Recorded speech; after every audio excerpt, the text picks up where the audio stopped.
kuna mambo huwezi kuyapata kabisa hata kama ni yako, mpaka mamlaka fulani za rohoni zimekusaidia. Nasema tena, yako mambo sababu anayekuzuia njiani sio mtu, ni viumbe wa rohoni, ama wakiwa ndani ya mtu au wakiwa wanamvia mtu. Kwa wanahitaji viumbe wengine wa rohoni kuwadhibiti.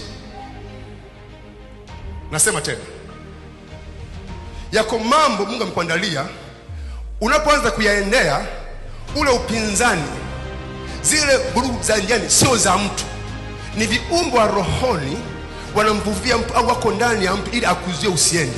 Kwa anahitajika malaika, roho kwa roho, zipigwe roho kwa roho, wakabane roho kwa roho, alafu unapenya unafika. Kwa yako mambo ambayo umeshapewa, lakini ili kuyamiliki unahitaji malaika akutangulie, akufikishe kwenye hayo mambo. Usiku wa leo ndio usiku wa kumwagiza aende, akutangulie, akufikishe ile biashara. Yale mambo ya upenyo wako utaelekeza hapo.